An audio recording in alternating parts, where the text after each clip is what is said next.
নমস্কার বন্ধুরা, আমি শিপ্রা ইংল্যান্ড থেকে বলছি। বিলেতি বঙ্গিনীর একটি ব্লগে আপনাদের সবাইকে স্বাগত। আমার মতন আপনাদের কার কার এরম হয় বলুন তো? মানে আমি রাত্রেবেলা যদি 10টায় ঘুমোতে যাই বা 12টা বা 2টোর সময়ও যদি ঘুমোতে যাই, সকালবেলা ঠিক 5টার সময়তেই ঘুম ভাঙে। আপনাদের সাথেও কি এরম হয়? আজকেও কিন্তু আমার ঠিক তাই হয়েছে। রাত্রেবেলা এত লেট করে ঘুমোতে গেছিলাম এই ব্লগ বানানোর জন্যে, সকালবেলা উঠে এখন আবার চান দান করে পুজো আচ্চা দিয়ে একটু ব্রেকফাস্ট বানিয়ে নিচ্ছি। আর ঘুম কিন্তু সেই 5টার সময়ই ভেঙে গেছে। আর আপনাদেরকে আজকে ইংল্যান্ডের স্বাস্থ্য ব্যবস্থা সম্পর্কে কিছু কথা বলবো। ইন্ডিয়াতে কিন্তু টাকা থাকলে একদম রাজার মতন জীবনযাত্রা পাওয়া যায়। ইংল্যান্ডে কিন্তু স্বাস্থ্য ব্যবস্থাটা ঠিক সেইভাবে হয় না। ইন্ডিয়াতে ভাবুন, আপনি হসপিটালে গেলেন আর ডক্টর বলল যে আপনার এই টেস্টটা করা দরকার, সাথে সাথে কোনো বড় হসপিটালে গেলে সেখান থেকে করে নেওয়া যাবে। ইংল্যান্ডে সেই রকম হয় না। ইংল্যান্ডে সমস্ত কিছুর জন্যে স্পেশালি এই স্বাস্থ্য ব্যবস্থা, আর তার মধ্যে এই টেস্ট ফেস্ট করতে গেলে না প্রচুর লেট হয়। যাই হোক, সেই আজকে আপনাদেরকে এমআরআইয়ের ওখানটায় নিয়ে যাব। সকালবেলা উঠে আমার জন্য একটুখানি ওটস বানিয়ে নিলাম, আর আমার বরের জন্যে একটুখানি চা আর ডিম সেদ্ধ। এইবার আপনাদেরকে নিয়ে সেই এমআরআইয়ের ওই জায়গাটায় বেরোই। চলুন, রেডি হয়ে গেছি, এবার বেরোই। সেই যে এমআরআই হবার কথা ছিল, আর সেই এমআরআইটা হচ্ছে আজকে। তো এখন আমরা চললাম সকাল সকাল, আজকে ওখানটা এমআরআই হবে, তারপর ওখান থেকে আবার অফিস যাব। আমার বর আবার আমায় ড্রপ করে ও যাবে আবার জিম। তো আজকে লম্বা দিন হতে চলেছে। আর রোদ্দুর আজকেও গরম আছে, বাট রোদ্দুরটা আগের থেকে কমেছে খানিকটা, আর গরমটাও খানিকটা কমেছে। দেখা যাক, সবার শরীর খারাপ হয়ে যাচ্ছে, মানে এতটাই গরম, প্রচণ্ড গরম। তো চলুন হসপিটালে ঢুকি আর কি। আমার যতদূর মনে পড়ছে সে তো প্রায় মাস দুয়েক হলো। মাস দুয়েক আগে আপনাদেরকে বলেছিলাম যে ডক্টরবাবু আবার আমাকে এমআরআই দিয়েছে। সেই দেখুন, এতদিন আগে এমআরআই লেখার পরেও প্রায় 2 মাস পর এই দিন পড়েছে এখন ডেট। ইংল্যান্ডে কিন্তু চিকিৎসা ব্যবস্থাটা এই রকম, এতটাই ঢেলা, কখনো কখনো তো মনে হয় যে রোগ হয়েছে টেস্ট করার আগে হয়তো সে রোগটাই ভালো হয়ে যাবে। সকাল 8টায় আজকে আমার অ্যাপয়েন্টমেন্ট। সময়ের খানিকটা আগেই চলে এসেছিলাম বলে প্রথমে এই কফি শপটায় এলাম। ভাবলাম এখান থেকে 1 কাপ কফি খেয়ে তবেই যাব। কিন্তু এত সকাল বলে এত রিং করেও কাউকে পেলাম না। অগত্যা কফি খাওয়া তো হলো না, হসপিটালটাই এদিক ওদিক ঘুরে দেখতে শুরু করলাম। ইংল্যান্ডের ইতিহাস সম্পর্কে যে আমি খুব ভালোভাবে জানি সে কথা বলবো না, তবে বইতে পড়া সেই ফ্লোরেন্স নাইটাঙ্গেলের কথা মনে আছে? সেই লেডি উইথ দ্য ল্যাম্প, যে সৈনিকদের সেবা করার জন্যে হাতে ল্যাম্প নিয়ে তাদের কাছে ছুটে যেত। প্রথমে আমি এই স্ট্যাচুটা দেখে তাকেই ভেবেছিলাম, পরে পড়ে দেখলাম না, এনার নাম সিস্টার ডোরা। সিস্টার ডোরার আসল নাম হলো ডরোথি প্যাটিনসন। তার জন্মস্থান এই ভোলসোল, যেখানে আমাদের বাড়ি। আর যে হসপিটালে এসেছি এটাও কিন্তু ভোলসোলের ম্যানার হসপিটাল। ইনিও কিন্তু নিজের জীবনকে উৎসর্গ করেছিল ইংল্যান্ডের এই ভোলসোলের মানুষগুলোকে সেবা যত্ন করতে করতে। এখানে যখন গুটি বসন্ত বা অন্য কোনো রোগ হতো, নিজের জীবনের পরোয়া না করে সে তাদের কাছে সেবা পৌঁছে দিত। তাই এই হসপিটালে বিশাল বড় একটা স্ট্যাচু রয়েছে, এবং এনার নামে কিন্তু স্কুল কলেজও আছে। আমার বর যখন ওনার গল্প করছিল আমার দারুণ লাগছিল সেগুলো শুনতে।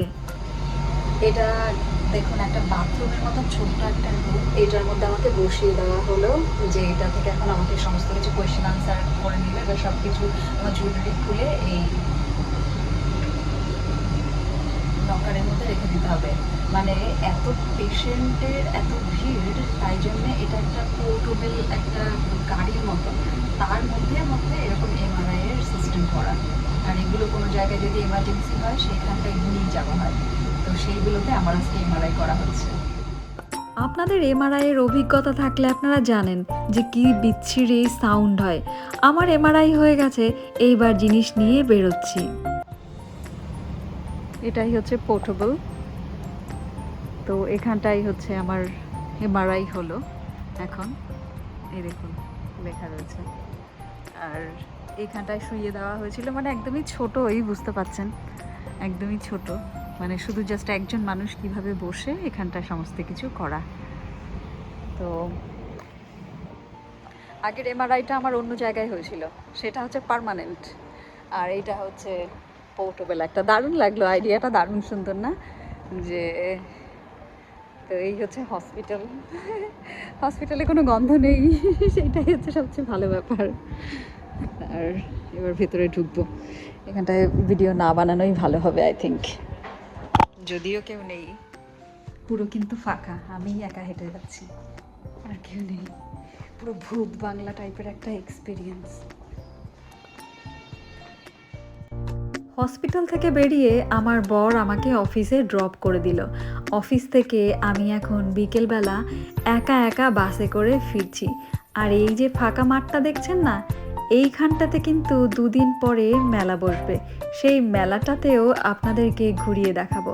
আপনারা দেখবেন ইংল্যান্ডে কিভাবে মেলা হয়।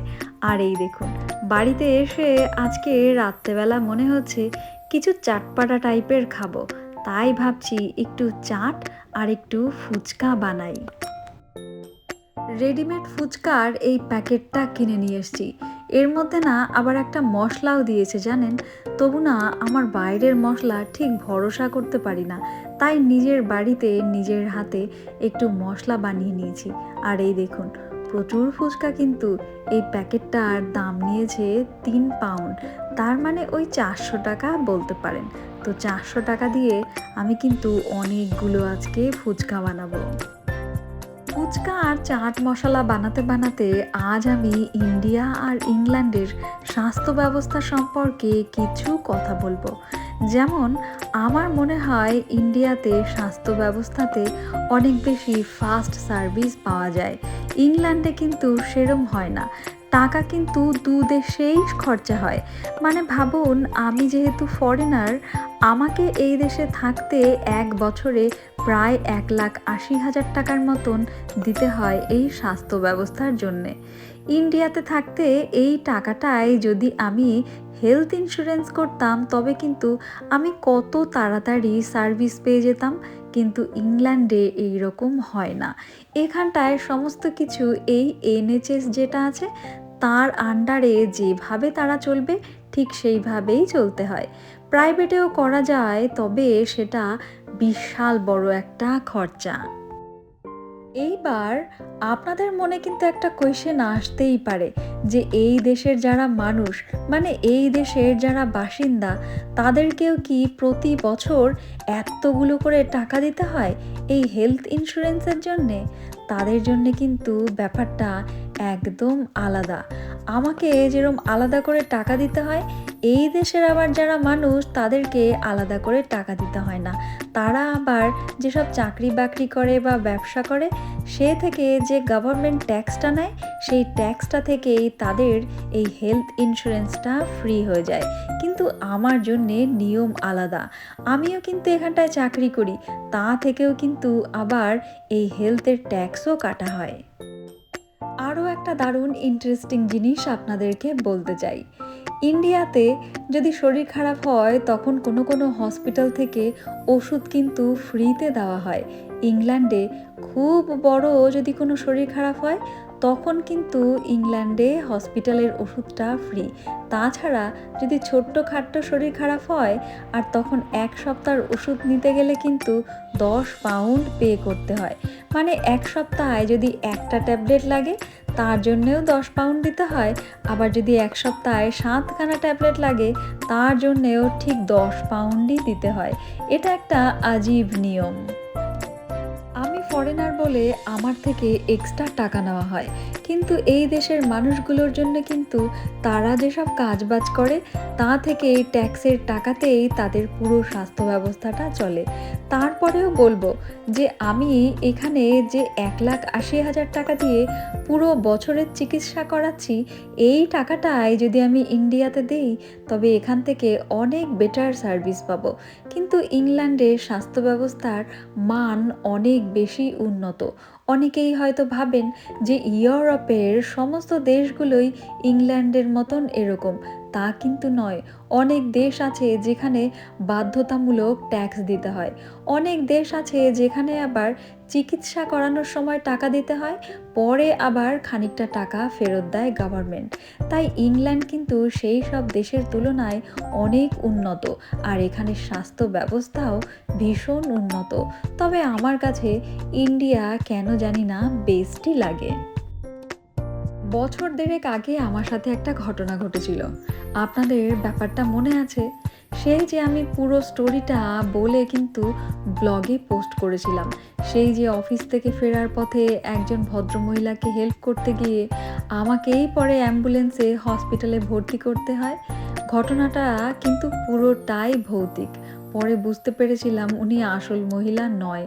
যাই হোক, সেই যে অভিজ্ঞতা আমি যেদিন সেই ব্লগে পোস্ট করেছিলাম, সেই ব্লগটা যদি আপনারা কেউ না দেখে থাকেন তবে আমি আজকে লিঙ্কে দিয়ে দেব, আপনারা দেখে নিতে পারবেন। আর সেই দিন যখন আমাকে হসপিটালে নিয়ে যাওয়া হয়েছিল, আমার বর পরে আমার কাছে গেছিল। তখন আমার বরকে দেখলাম ওরা আবার খাবার দিল। যেহেতু পুরোটা রাত আমরা ওখানে ছিলাম, আমারও খিদে পেয়েছিল, তাই আমাকে যখন খাবার দিয়েছিল আমার বরকেও খাবার দিয়েছিল। সেইটা দেখে বুঝলাম যে এখানে একজন পেশেন্টের সাথে বাড়ির একজন মানুষের সমস্ত কিছুই ফ্রি। তবে ইন্ডিয়াতেও এরকম হয় কি না সেটা কিন্তু আমার জানা নেই। আপনাদের যদি জানা থাকে তবে কিন্তু আমাকে জানাবেন। ইংল্যান্ডের চিকিৎসা ব্যবস্থা পৃথিবীর সর্বোৎকৃষ্ট চিকিৎসা ব্যবস্থার মধ্যে ওয়ান হতে পারে। আমার বিশ্বাস কিন্তু সেই ইন্ডিয়ান সমস্ত কিছু। যতবার কলকাতায় যাই ততবার কলকাতা থেকে গাদাগুচ্ছের ট্যাবলেট কিনে নিয়ে আসি। সেগুলো যদিও কোনোদিনও হাত দেওয়া হয় না, কারণ ঠাকুরের ইচ্ছে জ্বর জারি এইসব আমার কিছুই হয় না। প্রতিবার ব্লগ শেষ করার সময় আপনাদেরকে বলি যে আপনারা ভালো থাকবেন, সুস্থ থাকবেন। এই সুস্থ থাকা কথাটা সত্যি অনেক বড় ব্যাপার। আপনি যদি সুস্থ থাকেন আপনার পরিবারও পুরো সুস্থ থাকবে, তাই সুস্থ থাকাটা খুব জরুরি, জানেন? যাই হোক বন্ধুরা, আজ ইংল্যান্ডের অনেক ইনফরমেশান আপনাদেরকে দিলাম। আর ইংল্যান্ডের আর কোন কোন সাবজেক্ট নিয়ে কথা বললে আপনাদেরকে ভালো লাগবে সেটা কিন্তু কমেন্ট বক্সে আমাকে জানাতে একদম ভুলবেন না। আর ফুচকা খেতে খেতে ফুচকার এই টক ঝাল মিষ্টি সম্পর্ক যেন আমাদের অটুট থাকে, সেই শুভকামনা রইল। পরের একটি ব্লগে আবার বিলেতি ভঙ্গি নিয়ে আপনাদের সামনে হাজির হয়ে যাবে ইংল্যান্ডের নতুন কোনো কাহিনী নিয়ে। আজকের ব্লগটা রাখি, তবে পরের ব্লগে দেখা হচ্ছে। ততদিন ভালো থাকবেন, সুস্থ থাকবেন, পরিবারের সবাইকে সুস্থ রাখবেন। Tata, bye bye.